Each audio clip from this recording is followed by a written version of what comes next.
Assalamualaikum warahmatullahi wabarakatuh. Salam Om Swastiastu, Namo Buddhaya, salam kebajikan.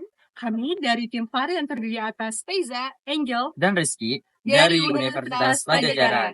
Pada kesempatan kali ini, kami akan mengajak kalian untuk menelusuri kasus investigasi fraud yang terjadi pada salah satu cabang perusahaan perbankan nasional. Yang dimana divisi IT melakukan markup pada pembelian satu set hard drive. Dalam presentasi ini, kami akan mengungkap bagaimana auditor investigasi mendeteksi dan menangani kasus fraud hingga dampaknya kepada perusahaan. Kami sebagai auditor memulai penyelidikan dengan mengumpulkan bukti-bukti serta mewawancarai pihak-pihak terkait untuk memahami kedalaman permasalahan.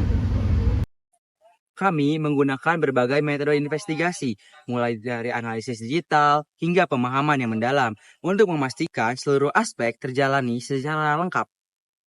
Latar belakang. Pada era digitalisasi saat ini, kecurangan atau fraud dalam pengadaan perangkat IT semakin marak terjadi. Kasus yang akan dibahas dalam makalah ini adalah dugaan markup harga dalam pembelian hard drive oleh divisi IT di salah satu perusahaan besar di Indonesia. Melalui analisis mendalam, kami akan mengungkapkan modus operasi kecurangan ini dan mengaitkannya dengan teori serta perlakuan yang berlaku. Teori Triangle of Fraud. Teori Triangle of Fraud adalah konsep yang dikemukakan oleh ahli kriminologi Amerika Donald Creasy. Teori ini menjelaskan 3 kondisi utama yang menyebabkan seseorang melakukan kecurangan, yaitu yang pertama, tekanan atau pressure. Motivasi atau kebutuhan mendesak yang mendorong seseorang untuk melakukan kecurangan, seperti kebutuhan finansial, gaya hidup yang tidak sesuai pendapatan, atau target finansial yang tidak realistis. Lalu yang kedua adalah peluang atau opportunity, yaitu kelemahan dalam sistem atau kontrol internal yang memungkinkan seseorang melakukan kecurangan tanpa terdeteksi, seperti kurangnya pengawasan atau akses yang tidak sah terhadap aset perusahaan. Lalu yang ketiga adalah rasionalisasi, yaitu adalah pembenaran yang dibuat pelaku untuk melegitimasi tindakannya, seperti menganggap semua orang melakukannya atau merasa berhak atas uang tersebut. Analisis kasus berdasarkan teori. Yang pertama, ada tekanan atau pressure. Divisi IT mungkin dihadapkan pada tekanan untuk memenuhi target atau kebutuhan finansial pribadi yang tidak sesuai dengan pendapatan mereka. Yang kedua, ada peluang atau opportunity. Kelemahan dalam sistem pengawasan pembelian perangkat IT memungkinkan divisi IT melakukan pembelian yang tidak sesuai dengan pedoman perusahaan. Yang ketiga, ada rasionalisasi atau rationalization. Divisi IT mungkin berpikir bahwa perusahaan tidak akan terlalu dirugikan atau mereka berhak atas uang tersebut karena alasan tertentu. Jenis fraud pada kasus. Yang pertama, penipuan perusahaan atau corporate fraud. Yang di dalamnya terdapat skema penipuan dalam pembayaran, skema penagihan. Yang artinya, kasus ini menunjukkan manipulasi dokumen untuk mengesahkan pembelian perangkat IT yang tidak memenuhi standar atau spesifikasi yang ditentukan oleh perusahaan. Ini termasuk dalam kategori aset misappropriation. Yang kedua ada penipuan swindle, yang artinya pelanggaran kebijakan perusahaan dalam kasus ini. Pelanggaran kebijakan perusahaan dianggap sebagai penipuan karena ada penyesatan kenyataan transaksi yang mengakibatkan pengalihan aset perusahaan tanpa izin atau secara menyesatkan. Lalu ada hukum pidana terkait kasus fraud. Dalam mengkaji kasus ini, perlu diperhatikan pasal-pasal Kitab Undang-Undang Hukum Pidana atau KUHP yang dapat dikenakan kepada pelaku. Antara lain, yang pertama, ada pasal 378 sampai 395 KUHP yang berisi penipuan jika terbukti ada niat untuk menyesatkan dengan membuat atau menggunakan kwitansi palsu.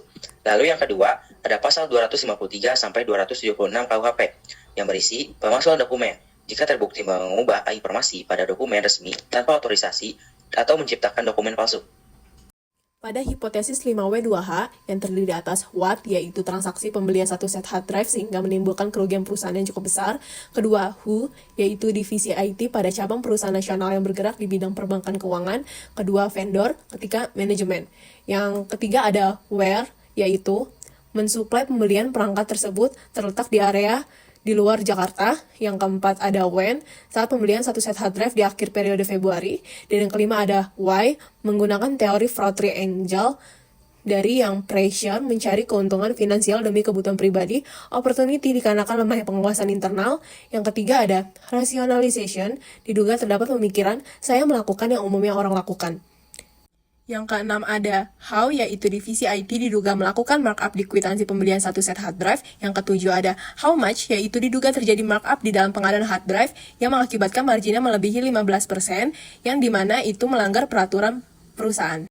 Selanjutnya ada bukti investigasi. Melalui serangkaian investigasi, kami berhasil mengumpulkan bukti-bukti yang mendukung dugaan adanya fraud dalam pengadaan hard drive oleh divisi IT antara lain. Yang pertama, verifikasi vendor, konfirmasi bahwa vendor bukan produsen asli dan hard drive tidak dibeli langsung dari produsen. Yang kedua, rekonsiliasi faktur, ditemukan ketidaksesuaian nominal pembelian antara faktur produsen dan kwitansi yang diberikan ke kantor pusat. Yang ketiga, ada analisis kwitansi. Pemeriksaan kwitansi menunjukkan adanya manipulasi nominal pembelian mengindikasikan markup yang dilakukan. Berdasarkan temuan investigasi, kasus ini menunjukkan adanya fraud yang merugikan perusahaan. Oleh karena itu, beberapa rekomendasi dapat diberikan adalah: pertama, penegakan kebijakan, yaitu memperkuat penerapan kebijakan, pengadaan, dan sistem pengadaan internal yang lebih ketat. Yang kedua, ada peningkatan kapabilitas, memberikan pelatihan dan pengembangan kompetensi bagi karyawan terkait pencegahan fraud. Yang ketiga, ada audit berkala, melakukan audit reguler terhadap proses pengadaan untuk mengidentifikasi potensi celah fraud. Yang keempat, ada sistem pelaporan, mengembangkan saluran pelaporan yang aman dan terpercaya bagi whistleblower. Kejadian ini menunjukkan pentingnya audit yang efektif dan kontrol internal yang kuat dalam mengidentifikasi fraud.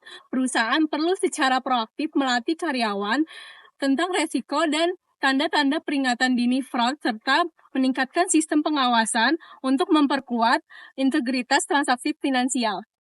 Melalui investigasi yang mendalam dan bukti yang telah dikumpulkan, kami dapat menyimpulkan bahwa telah terjadinya fraud pada pembelian satu set hard drive oleh divisi IT. Kecurangan ini melibatkan pemalsuan dokumen atau manipulasi dokumen dan juga kolusi vendor yang mengakibatkan kerugian finansial signifikan pada perusahaan. Faktor-faktor seperti tekanan, peluang, dan rasionalisasi dalam teori Triangle of Fraud dapat memberikan informasi bagaimana kecurangan ini dapat terjadi. Terima kasih telah menyimak video presentasi kami. Kami berharap informasi yang kami berikan hari ini dapat memberikan wawasan yang berharga tentang pentingnya pencegahan kecurangan dan audit yang efektif dalam lingkungan korporat. Semoga dengan upaya bersama, kita dapat membuat lingkungan kerja yang lebih aman dan bebas dari kecurangan.